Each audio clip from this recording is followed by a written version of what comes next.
देश के प्रत्येक जिले में एक आचार्य कुलम खोलने की राष्ट्रव्यापी सेवा योजना के सहायतार्थ देश भर में आयोजित होने वाले शिविरों के अंतर्गत 20 दिसंबर से सूरत, गुजरात में 5 दिवसीय योग शिविर चल रहे हैं, जहां प्रातःकाल योग ऋषि स्वामी रामदेव जी लोगों को योग की दीक्षा दे रहे हैं। वहीं दिन भर विभिन्न कार्यक्रमों में हिस्सा ले रहे हैं। ऐसे ही कार्यक्रमों के अंतर्गत 20 दिसंबर को राष्ट्रनायक स्वामी रामदेव जी पहुंचे वीर नर्मद दक्षिण गुजरात विश्वविद्यालय के स्वर्ण जयंती समारोह में, जहां पर स्वामी जी एवं गणमान्य व्यक्तियों ने दीप प्रज्वलन किया। इसके बाद स्वामी जी को लोगों ने पुष्पगुच्छ व स्मृति चिन्ह भेंट कर आशीर्वाद लिया। इस मौके पर विशेष सांस्कृतिक कार्यक्रम का आयोजन किया गया, जिसका सभी लोगों ने आनंद लिया। योग ऋषि स्वामी रामदेव जी महाराज सूरत यात्रा के दौरान 21 दिसंबर को गए सूरत के देवराज भाई बाबा भाई तेजानी कैंसर इंस्टीट्यूट में, जहां पर हॉस्पिटल में उपस्थित लोगों ने स्वामी जी का तिलक लगाकर व माल्यार्पण कर भव्य स्वागत किया तथा आशीर्वाद प्राप्त किया। तत्पश्चात स्वामी जी महाराज ने पूरे अस्पताल का भ्रमण किया व आगंतुक पुस्तिका में अपना संदेश दिया।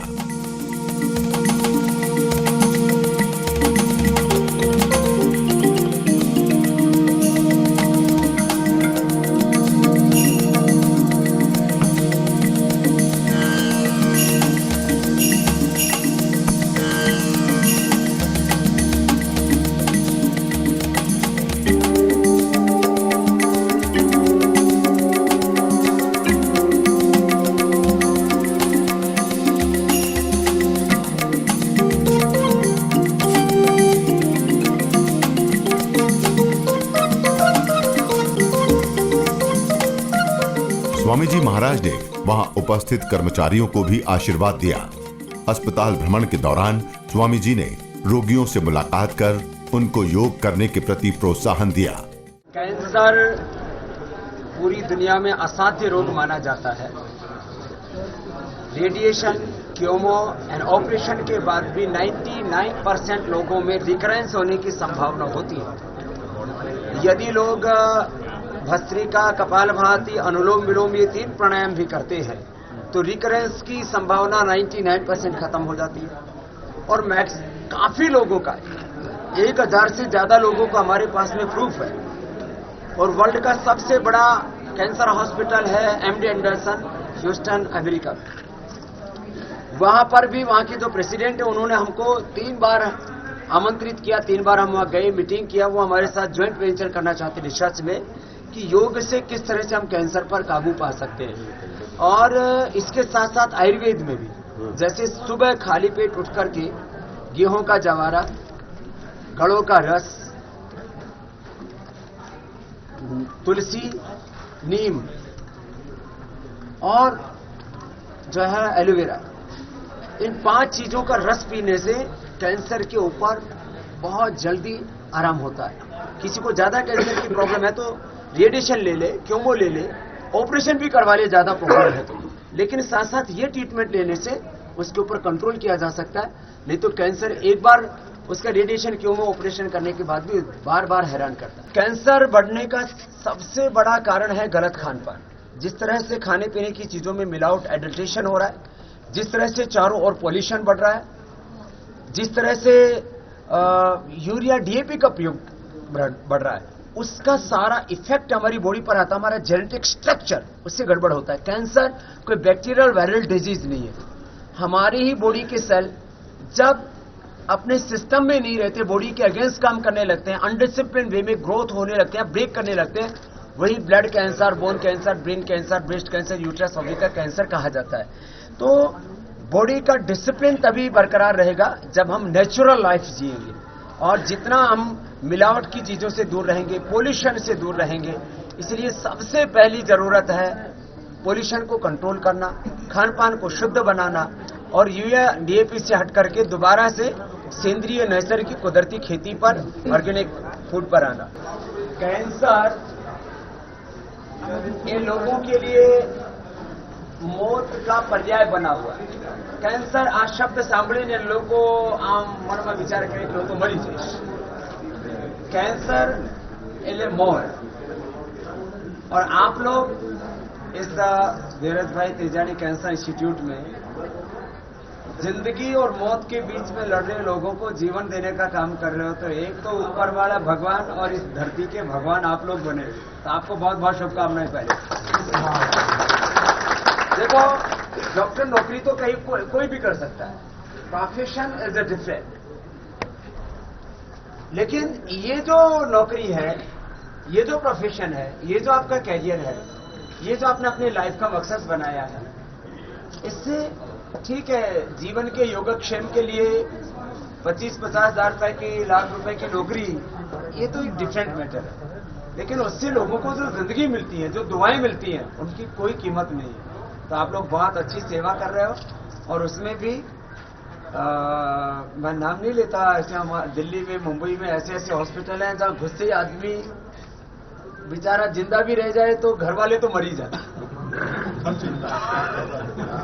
वो पेशेंट जिंदा भी रह जाए तो घर वाले इसलिए मर जाते हैं क्योंकि जमीन बेच के, घर बेच के, कर्ज लेकर के इलाज कराते हैं। यहाँ इलाज कुछ जगह तो मुफ्त है, कुछ जगह मात्र 20%, 25%, एक नामचारे का पैसा है एक तरह से। और फिर भी हर महीना इतना बड़ा हॉस्पिटल, करोड़ों रुपए की मशीनें सब लगा करके, फिर भी इनको 25-30 लाख रुपए हर महीना डोनेशन लेना ही पड़ता है। तो ये हमारे तरह से ये भी सब इंटरनेशनल भिखारी हो गए।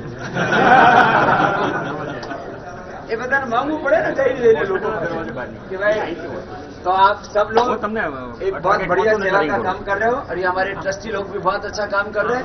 हमारा सबको बहुत प्यार, बहुत बहुत आशीर्वाद। किसी को हाई ब्लड प्रेशर कैसे हो गया?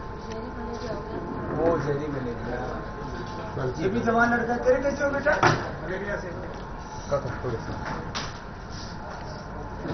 तुम लोग कपालभाति किया करो आधा घंटा, इससे किडनी के डीजनरेट हुए सेल रीजनरेट हो जाती, रिवाइव हो जाती किडनी। टाइम लगता है, 9 महीने तक लगातार करो, किसी का 3 महीने में, किसी का 6 महीने में, किसी का 9 महीने में किडनी का सेल दोबारा से काम करना शुरू कर देता है। तो ये तो कंटिन्यू प्रोसेस है, कर लोगे? करो, जवान लड़की हो तो, जवान लोग को जल्दी रिवाइव हो जाता है। हाँ? फिर बना वो हिम्मत वाले, चलो हिम्मत रखियो।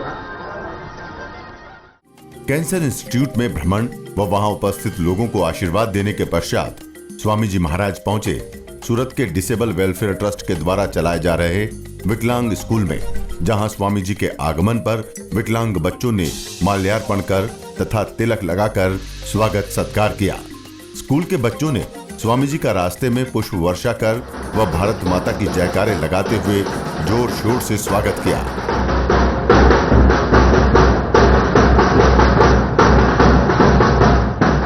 मंच पर स्वामी जी महाराज को स्कूल की कन्या ने पुष्पगुच्छ, श्रीफल व शॉल भेंट कर स्वागत किया। पूज्य स्वामी जी महाराज ने उपस्थित सभी लोगों को व बच्चों को आशीर्वाद प्रदान किया तथा स्कूल की आगंतुक पुस्तिका में अपना संदेश दिया। यहाँ उपस्थित लोगों को संबोधित करते हुए स्वामी जी ने कहा, परम पूजनीय बाबा रामदेव जी महाराज जी, मैं आपके संस्था, मेरी संस्था के बारे में अनु भाई ने और आर्य साहब ने सब कुछ बता दिया है, मैं समय नहीं लूंगा, पर आज मैं ये कह सकता हूं कि मेरे बच्चे और मेरी ये झुग्गिया तापी किनारे की जगह आज पावन हो गई है, और ये प्रत्येक पावन करना आपके आने से मुझे आज बहुत खुशी हो रही है। शुक्रिया गुरुदेव। स्वामी जी, मैं आपके पास, आपने अभी भी बोला तुम बहुत हकीला हो, तो मैं भी हकीला हूं, आप भी हकीले लोग के निष्णात हो। जो हकीला लोग हो उसको ठीक करने की भगवान ने आपको बहुत शक्ति दिया है।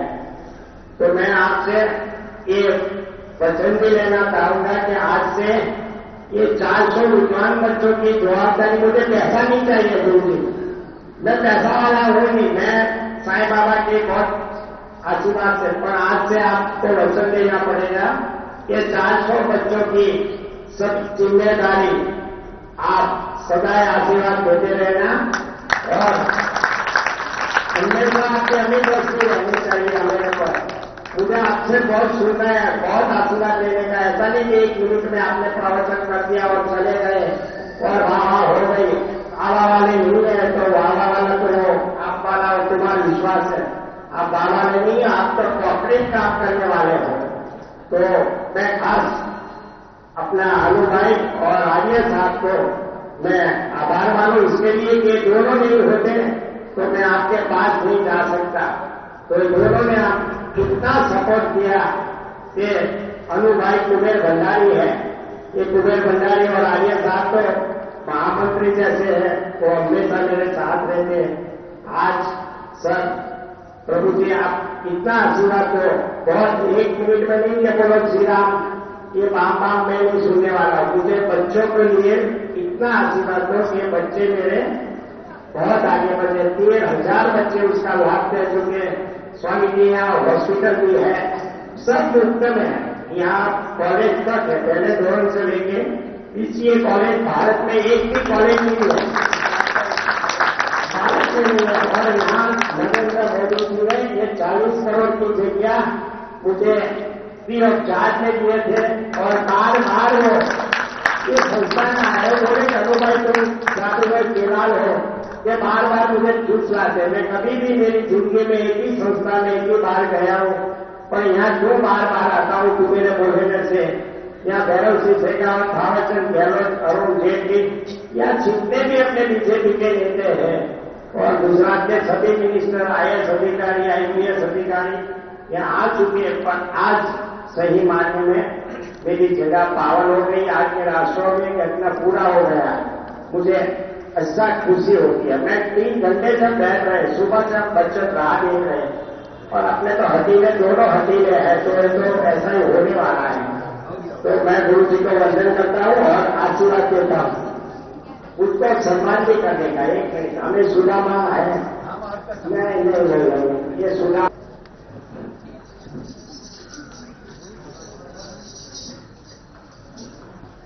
ये सवाल आपको ले जाना है स्वामी जी।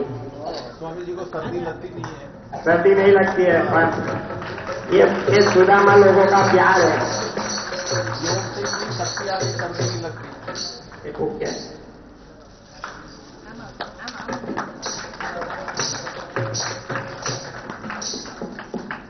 स्वामी जी आज सुबह से बच्चे राह देख रहे हैं। बिना भगवे कपड़े वाला फकीर है। બધા હિન્દી સમજો છો કે ગુજરાતીમાં બોલો? ગુજરાતીમાં બોલું તો બગેર ભગવા કપડા વાળા ફકીર છે हमारा કનુભાઈ, એને મારું ખૂબ ખૂબ અભિનંદન।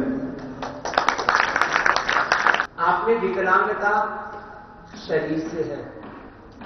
मैं ज्यादातर बच्चों को देख रहा हूं, सबका दिमाग पूरा ठीक है। શરીરમાં થોડી તકલીફ છે પણ મસ્તિષ્ક બધાનું સારું છે અને આ દુનિયામાં જે કામ થાય છે ને બધા દિમાગથી થાય છે, એટલે કોઈ દિવસે પોતાને વિકલાંગ માનવાનું નહીં। સાંભળો, મેં આખી દુનિયામાં જે કામ કર્યું એ શરીરથી કર્યું કે દિમાગથી?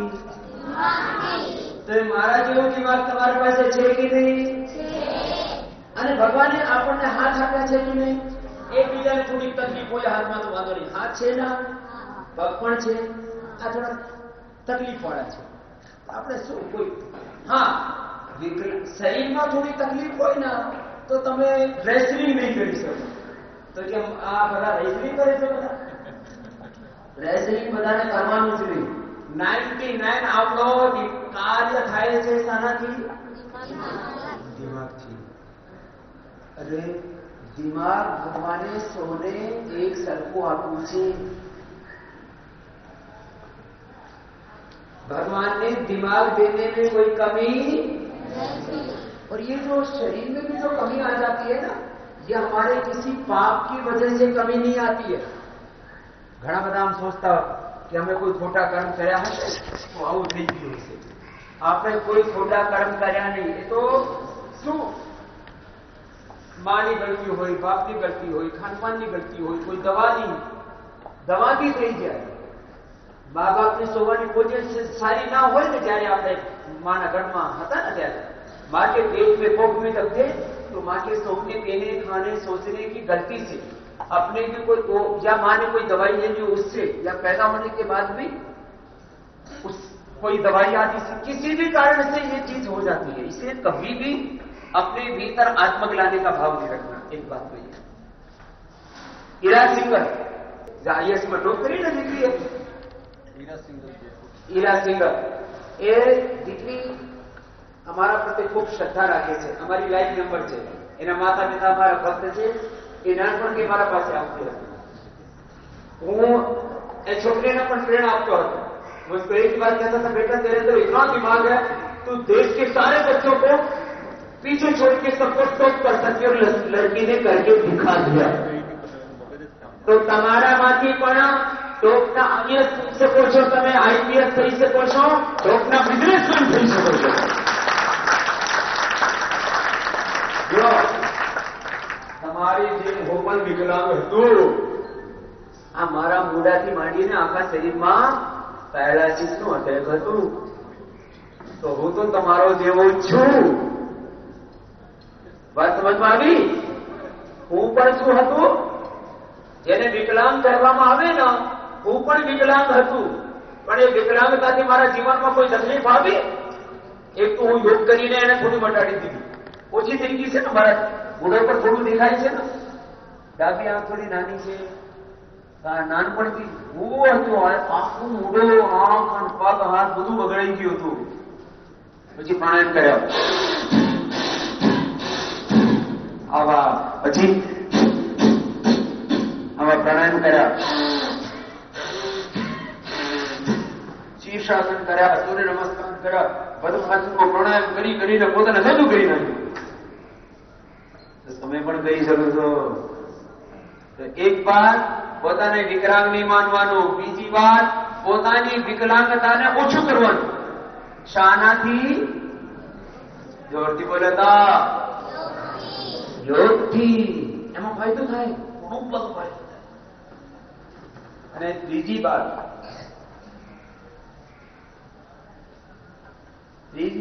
એ છે કે બધાને છે ને ખૂબ જ મહેનત કરવાની છે। આપણે હિન્દીમાં કહીએ પુરુષાર્થ, ગુજરાતીમાં પુરુષાર્થ। એક મંત્ર મારા ઘરમાં એક છે, ત્યાં સ્વામીજી બધાની જવાબદારી સ્વામીજી, તો પ્રભુભાઈ સહિત આ બધાની જવાબદારી હવાઈ।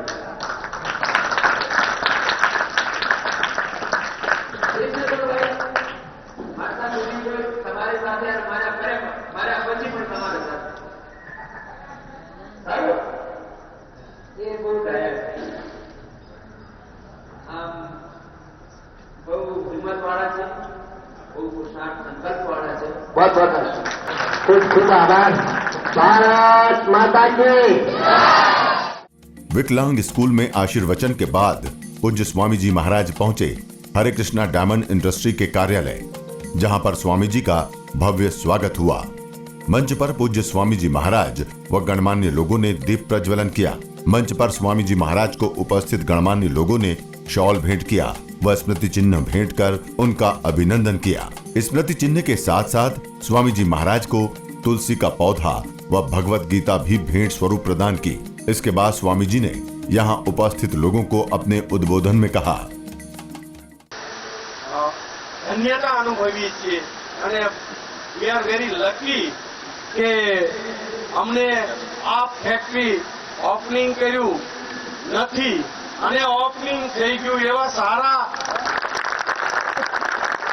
ગુરુના પગલા થયા, જેને દુનિયામાં અને વિશ્વમાં હેલ્થ માટે કોઈ આટલું મોટું કામ કર્યું હોય, સુખાકારી માટે, હેપીનેસ માટે, તો બીજું કોઈ હોય જ ન શકે। એવા શુભ અને એવા સંત, એવા ગુરુ એ આપણી ફેક્ટરી પર પગલા કરી અને ખરેખર અમારા ડાયમંડને ગુરુજી ઉજળું કરી બતાવ્યું અને અમે બહુ લકી છીએ। તો આનંદ સાથે બધાનું સ્વાગત કરું છું અને ધન્યતા અનુભવું છું।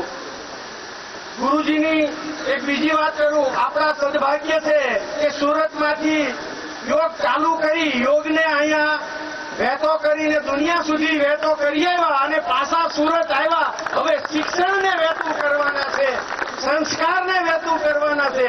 એક નવી પેઢી માટે એ પાછા સુરતથી જ શરૂઆત કરવાની. એટલે આપણે બધા લકી છીએ કે આપણા બાળકોને પેઢીઓ સુધી એક આવું હેલ્થ તો આપણને ગિફ્ટ આપી, સંસ્કાર પણ ગિફ્ટ આપશે અને સુરતની પ્રજા એને સ્વીકારશે. એવા હેતુથી આવ્યા છે. એટલે આપણે બધા બહુ જ લકી છીએ, બહુ જ લકી છીએ. ભગવાનને પ્રાર્થના કરીએ કે જલ્દીમાં જલ્દી ગુરુજીના સપના સાકાર થાય અને આપણા બાળકો, આપણે તો લોભી માણસો, વેપારી માણસો, આપણા બાળકોને હું ફાયદો થાય એની હારે લેવા દેવા છે. એટલે ફાયદો થશે અને એ નિમિત્તે પણ ગુરુજી બનશે એવી ભગવાનના ચરણોમાં પ્રાર્થના. અને ફરીને હવે આપણે ગુરુજીને જ આપી દઈશું.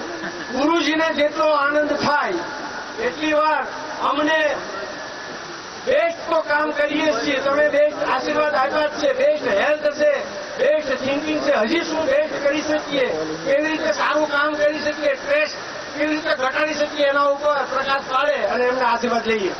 આજે આપ સૌને પ્રથમ તો અમારું ખૂબ ખૂબ આશીર્વાદ, સ્નેહ અને આખા હરિકૃષ્ણ પરિવારની શુભેચ્છાઓ. બધા નામ ભગવાનના છે. તમે શવજીભાઈ કહો કે ઘનશ્યામભાઈ કહો કે તુલસીભાઈ કહો કે હિંમતભાઈ કહો, એ હિંમત એટલે બીજી રીતે ભગવાનનું નામ છે. શવજીભાઈ એટલે શિવ ભગવાનનું નામ, ઘનશ્યામ એટલે ભગવાન કૃષ્ણનું નામ, तुलसी એટલે सोए भगवान नो प्रिय, सभी भगवान का प्रिय तुलसी दल है ना. और जो हिम्मत रखता है वही भगवान तक पहुंच पाता है. ऐसे पुत्र रत्न हमारे जिस पिताश्री ने और माताश्री ने दिए, उनको भी हमारा बहुत बहुत प्रणाम. मैं लगभग पूरे देश और दुनिया में घूमता हूं. जिस तरह का सात्विक ऑर्गेनाइजेशन हरे कृष्ण परिवार का है, मैं दावे के साथ इस बात को कह सकता हूं, वैसा प्रोफेशनल ऑर्गेनाइजेशन पूरी दुनिया में कोई.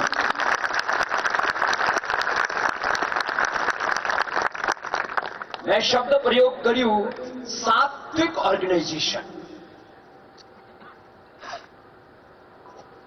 મને યાદ છે 20-22 વર્ષ પહેલા જ્યારે હું વરાછા રોડ ઉપર શિબિર કરતો હતો, ત્યારે કોઈ આ ડાયમંડ વાળાને જોવે ના તો બધા આમ આમ, પછી આમ આમ કરે, ફાંકા મારે અને એને માવા બતાવે. પછી મને આમ કે સ્વામીજી હું તો માવા ખાઉં છું. તો મેં કીધું ખૂબ ખાઓ. मैंने बीजा भाई हम क्या स्वामी जी तुम्हें शू कहो છો, તમને ख्याल છે? मैंने इसलिए बोला मावा खाता हूं. तो हमारे उत्तर भारत में मावा बोलते हैं दूध को रगड़ो तो मावा बनता है. तो हम ये समझते थे कि दूध को रगड़ के खाते. बाद में पता लगा ये दूध रगड़ के नहीं, तम्बाकू रगड़ के.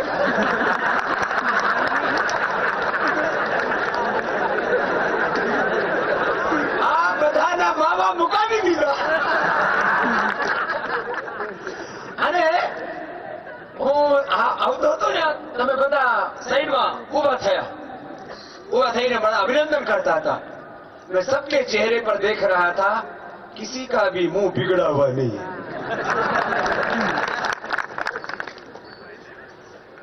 આ દેહ છે ને, આ ભગવાનનું મંદિર છે.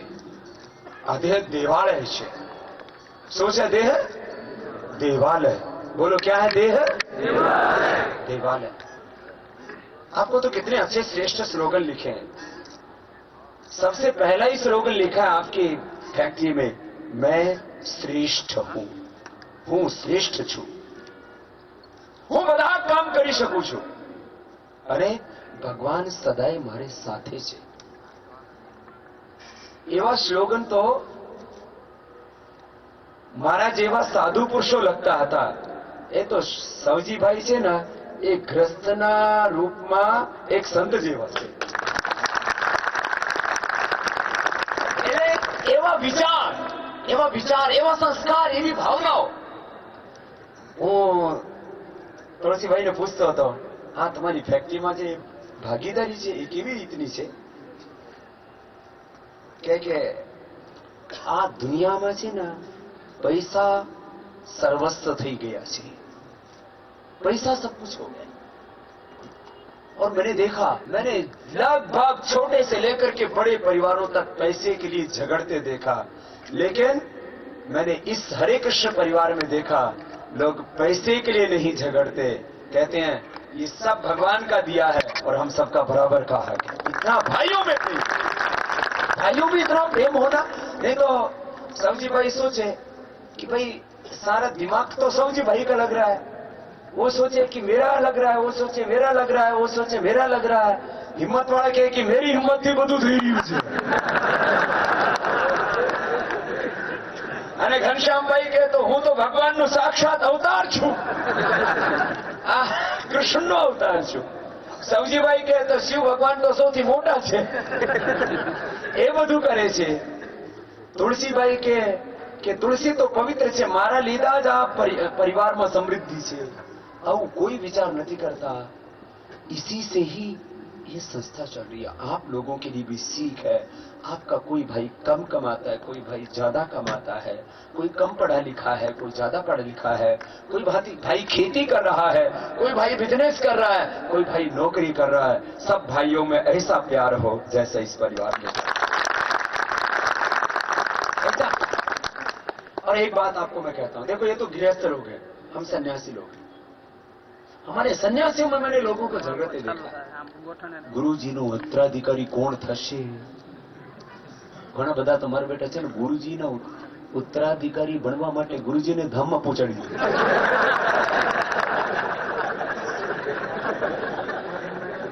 ગુરુજીને ધામમાં પહોંચાડી દીધા કે જલ્દી ઉત્તરાધિકારી બની જાઓ. જો સંસ્થાગત રીતે અત્યારે તો બધાને ખ્યાલ પડી ગઈ એટલે કહી શકું છું, સંસ્થાગત રીતે પતંજલિ યોગપીઠ ટ્રસ્ટમાં હું પ્રેસિડેન્ટ છું. પણ બધી જ એક્ટિવિટીમાં એટલે ટ્રસ્ટની એક્ટિવિટીમાં હું નિર્ણય કરું છું. પ્રેસિડેન્ટના પાસે બધા અધિકાર હોય જ આમ લીગલ રીતે, પણ હું કોઈ દિવસે પોતાને પ્રેસિડેન્ટ માનતો જ નથી. ચલો એક તો વાત જુદી થઈ. પછી અમે સ્વદેશીનું જે કામ કર્યું એમાં 1% પણ મારા પાસે હું શેર નહીં રાખ્યા. 1% નહીં, મારી કોઈ ભાગીદારી નહીં, અને મારી ઈચ્છા વગેરે કશું થતું નથી. बगैर स्वामित्व के आपके त्याग से संस्था चले, घर चले, परिवार चले. ये मात्र बात हरे कृष्ण में आकर के नहीं कह रहा हूं.